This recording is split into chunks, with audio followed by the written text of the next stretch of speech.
3, stop clicking things at Reed. You're both muted, never mind. 2, no, mute yourself again.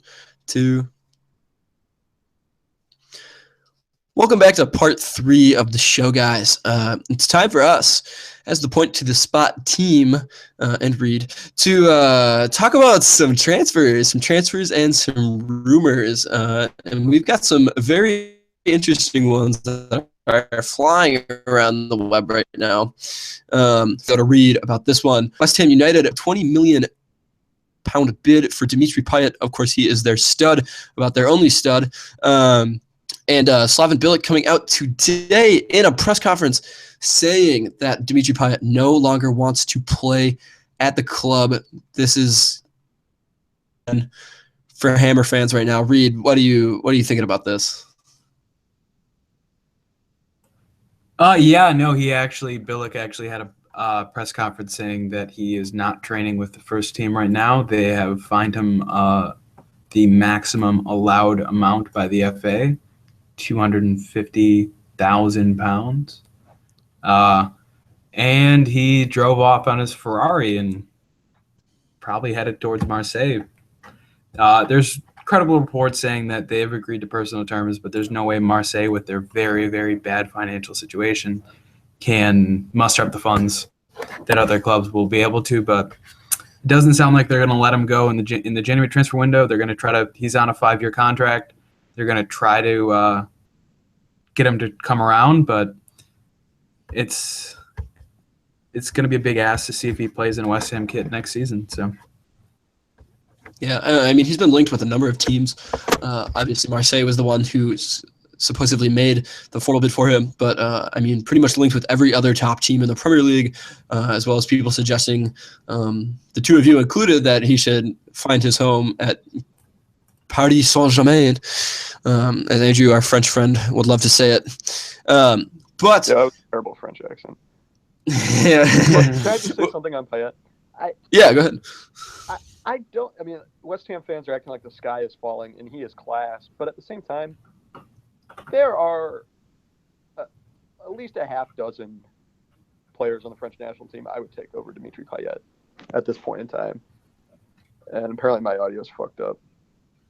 So, what? Why? No, you were fine. Reed was pointing. You're quiet. You were very quiet. Oh. Well, I'm just going to redo this bit then. Is that okay, Jack? Okay. Jack, I still start with, can I say one thing about Payet? Can I say one thing about Payet? Yeah, go ahead. West Ham fans are acting like the sky is falling and he is class. But, I mean, there are at least a half dozen guys on the French national team who are midfielders or forwards who I would take over Payet. He's aging. I mean, he's definitely worth more than £20 million, so you'll get a decent transfer fee for him. And if West Ham can manage to invest that in someone like Moussa Dembele or a younger attacking player who can reap greater benefits, I actually don't think it's going to be that bad for West Ham. But Reed, you can correct me. No, actually, I think if we can get £30 million or more, it would be reinvested to the squad really well. There are some financial constraints that they're dealing with right now, that they're having trouble getting through major transfers. But yeah, the word on the street is that Feghouli is going to be off to Roma, and if Payet goes to another big Premier League club for £30 million or more, maybe he goes to China for a bit more, yeah, they can really invest it. There's actually really big links with Trippier, who's currently a Spurs right back, that they are eyeing very, very keenly. It's going to be interesting to see if Spurs management wants to do the business, but yeah, he doesn't get into that Spurs side, and he would definitely start in ours. And it's not going to be the attacking power that we're going to be missing, because Lanzini can pull the weight, especially with a man like Antonio and Andy Carroll getting fit, and Diafra Sacco is going to be back eventually. It's just they need a base to be able to build from, and they need some consistency. And I think if you have like Pyatt, these moments of brilliance, but he doesn't have that work rate. He's often needed to be carried by his team. So we'll see. We'll see. I mean, right there, you mentioned consistency. So we'll stick with a West Ham rumor here. Moussa Dembele of Celtic. Andrew, keep your heart in your chest and don't lose your mind. Moussa Dembele of Celtic. He's been nothing but consistent playing for the Hoops up there in Scotland. What do you think about him? What do you make of a move from him down to London to play in the Olympic with you all, Reed? Yeah, there was a rumor that they put out a £20 million bid before this whole Pyatt noise came out, but it sounded like Celtics. It sounded like Brendan Rodgers wasn't having any of it. And he's going to get championship football for, playoff in a group stage. So it's going to be hard to twist his arm. He's young, he's talented, and we'll see. Because there was actually a bid that came in when he was at Fulham last season. West Ham tried to mug him off Fulham, but they couldn't prize him before he went to Celtic. So there's interest, but I don't think it's going to be done. I think it's going to be the Sullivan. The Daves have a very bad history with signing strikers, and it's probably going to be one that you haven't heard of yet. So we'll see. Yeah, well, we'll turn our attention now to something that would make Andrew lose his mind. There's links going around that both Manchester United and Manchester City are interested in buying the pair of Tottenham Hotspur wing backs in the form of Kyle Walker and Danny Rose. I don't know if it's both going to one club or one going to each club. Go ahead and explain that. And do you think, I mean, there's no way in hell it'll actually happen, right? It's made up. It's just trying to sell papers. I mean, if in any chance one of those guys goes, it's going to happen in the summer. It will be, the rumored fee was $60 million combined. They are worth $60 million each, especially Danny Rose, given the quality that he has put in. He's probably one of the most valuable left backs in the world. And if he were to hit the open market to another Premier League team, he should go for something like that. And there's no need for Spurs to sell. Both these guys just signed new long-term contracts. Not going to happen, especially not in January, where we won't have time to replace them. And, I mean, Spurs are not going to roll with Kieran Trippier and Ben Davies as their fullbacks in the second half of the season. Not going to happen. Sorry, United fans. Sorry, City fans. Try again in the summer, but then hopefully still there'll be a big Dikembe Mutombo finger wag. Yeah, no, that's a point. And you brought it up, and I just got to, always got to insert it when I can. 3 Frenchmen actually signed long-term contract extensions today with Arsenal. Of course, that's being Olivier Giroud, Laurent Koscielny, and Francis Coquelin. And those are 3 extensions that I'm, especially excited about because as much slack as Giroud takes, he is obviously come up big for the Gunners in their last few matches, especially, but has for the last few seasons. As for Laurent Koscielny, he's a world-class center back that has been terrific since they plucked him out of obscurity in France. And then, of course, Francis Coquelin has come in the last 2 seasons, has really shirted up for the Gunners. But another rumor that's flying around right now is someone that's very out of form with his manager and with his club, really, and that's Memphis Depay. Potentially leaving Manchester United to go to Lyon. And Reed, I'll get your thoughts about this because you've had some dealings bringing Memphis Depay from one club to a smaller club. And so I'll get your thoughts on this first. Yeah, it's going to be interesting. He's only been at United for not even 18 months yet. So it's going to be a really costly mistake. And especially with a team like United, their balance sheet is often the most important thing to them. So it's going to be interesting. There's a lot of talk that he's going to end up going to Everton, which does make a lot of sense, but I just don't think they have in their coffers yet to be able to, especially after all the money they spent in the summer, to be able to get Snyderland for that 20 million mark that they put out, which was confirmed today with Depay. I don't think they have the budget for it, especially with the crazy wages he's going to ask. I just don't think they have the room. So I don't know where Oh, sorry, go ahead. Yeah, I don't know where he's going to end up, but I don't think it's going to – he won't be putting on a United shirt after next summer. I think a lot of this January transfer window is going to be a lot of moaning and a lot of getting ready for the summer. I expect some wars to happen in the summer. Yeah. Andrew, what do you make of this transfer? Do you think it'd be good for his career? Do you think it would hurt him to go back to a, quote, smaller club than Manchester United, given the giant that they are? I mean, I think Lyon would be a good move for him. I think that's a club that potentially they'll be in the Champions League next year. They have a little work to do to reach that benchmark now. But, I mean, he's just not going to get the minutes at United. United are not a great spot to be right now if you're – I mean, we saw what happened with Schneiderlin. I mean, a solid quality player just cannot get the minutes. Kind of just with the constant churn of managers, kind of had some bad luck. Depay really had the same thing going. I don't think that the class went away. I think he's still a very good player. I would want Spurs to sign him if that was potentially on the table in the summer. But I think going back to a smaller league where you don't have to hear the British media talking about the high expectations and how you've sucked and how you're shit, which the media loves to do in Britain. I mean, going to France where it's a little quieter, going to Lyon where it's a little quieter. He's still young. I think it'd be a good move for his career. Yeah, I mean, that's an interesting point. You brought up the media, and they're absolutely brutal. Like, I mean, the man couldn't even go to one of the NFL London games without people blasting him for not being off working with the team. So you kind of understand and almost feel bad for the guy getting some slack. A couple other things that happen. Oh, he's 22. I mean, he could go to France, have 2 solid seasons, and then be back in England with a high-quality team and still have, 5 years left in his prime. So that's all I wanted to add in there.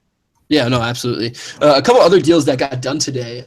This is perhaps the biggest one, not in terms of like actual money, but like surprise, and that would have to be Watford completing the loan deal for Everton midfielder Tom Cleverley.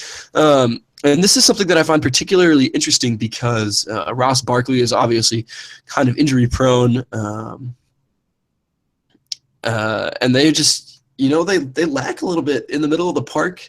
I mean, they've got some veteran players, but aged. And so obviously a very good friend of Reed and I is an Evertonian, sort of. And what do you think he would make of this, and what do you make of this, Reed? I think he's a bit of dead weight. He had maybe 3 really good games last season that had a couple United fans a little bit mourning the loss, but his entire stint at United was mixed at best and a waste of money at worst. He came up through their youth ranks, and a lot of people had a lot of hopes pinned on him, but he kind of burned out really fast. And he actually did spend a little bit of time at Watford during his early days, but he didn't have the quality to play for United. He doesn't have the quality to play in this Everton side, especially if they want to get where they want to be. And Englishmen demand massive wages, and they can call for big transfer fees. So we'll see. There is a permanent option to buy in his loan contract, so it's going to be interesting to see how he does at Watford. And this could be one of those transfers that just kind of came out of nowhere, but works really well for everybody. Yeah. Everton kind of making headlines so far in January, perhaps more than any other English club. Morgan Schneiderlin from Manchester United, reportedly for £22 million. That deal is supposed to be as good as done for him to move to the Merseyside club. Andrew, what do you think about this? I mean, Schneiderlin obviously was a hot commodity. Every Arsenal fan on the planet wanted them, myself included, to come to the play for the Gunners, and they kind of snubbed them to move to United, and has since spent 2 seasons rotting on their bench. What do you think of the Schneiderlin move to Everton? Do you think it's good for his career? And do you also think it's a little funny that Jose Mourinho wants to get it done so that he'll be ready in time to play against City on Sunday? Well, a little bit gamemanship from Jose there. You'd expect nothing less. But I think Schneiderlin is still a very good player. And there are rumors that he would go back to Spurs because they were rumored to be in for him when he left Southampton. Obviously, that didn't happen. I would have loved to see him in a Spurs uniform. I think he'll do well in Everton. I think that this is a kind of move that we look back on and say, wow, I mean, United really let him slip away. Because, Jack, as you alluded to, for a while, he was the most sought-after midfielder in England. And I mean, there might be a bit of rust there, but that didn't go away, I think, at United. And I think he got a bit of a raw deal as far as managers go. And I wish him the best at Everton. And I think that he will show why he was such a prize a couple summers ago very quickly. Yeah, there is no doubt that he is a class player. But we'll round out the show here because as class of a podcast as we are, there is some serious mixing to do with this one. And so I'll end the show with this. Reed, one player that you need. Who is it? I guess one position that you need to fill. What position is that, and who would you like to see brought in to shore that up? Well, it's definitely right back, and who do I want? Dream? There's no, I don't really have a dream right back that I want, but I think a really realistic deal that could get done this window and kind of almost needs to be done this window is a Trippier deal. And they have the funds. They're going to have the funds, especially after Pyatt. He's a young-ish Englishman who can play the position, and it's just whether or not Spurs will do the business. And Andrew, I turn the same thing to you. What one position does Spurs need to fill, and who would you like to see them bring in? I don't think there's a lot that needs to be done in the Spurs side, and they're going to get attached to a ton of players by the end of the window, none of which will happen. I would just like to see him make a couple small youth moves, kind of Dele Alli-like moves where you go into, like they bought him from MK Dons, loaned him back to MK Dons for the rest of the year. They're rumored to be in for a River Plate striker. And to do the same thing, I would like to see him just buy a couple youth guys, loan him back to get him some experience, and then bring him in this summer and get him into Pochettino's system. Yeah, I mean, it's always good to have stuff to work with out of the youth ranks. Personally, Arsenal seems as strong as the squad as we've had, especially with the Iwobi panning out and Alexis playing well at center forward and Giroud in a good fine form. One player I'd love to see, given the Santi Cazorla injury, would be Jack Wilshere, but putting a callback clause in his loan deal was too much work, I guess, for Arsenal Football Club. So he's been playing well, and his personal training thing at Bournemouth has been going well, so I'd love to see him back. But that's not happening. Anyways, guys, I hope you enjoyed the show, and I hope you enjoyed the new segment that we introduced. Once again, my name is Jack Kelly. You can find me on Twitter at @JackKelly. Andrew, where can they find you on Twitter? At Andrew BAHL. Come follow. And Reed, where can they find you? At that one kid Reed on Twitter. And don't forget to follow the pod on Twitter. Of course, that is at @PointToTheSpots with the number 2, of course. Make sure that you are subscribed to us on SoundCloud and on iTunes. And we will see you next time.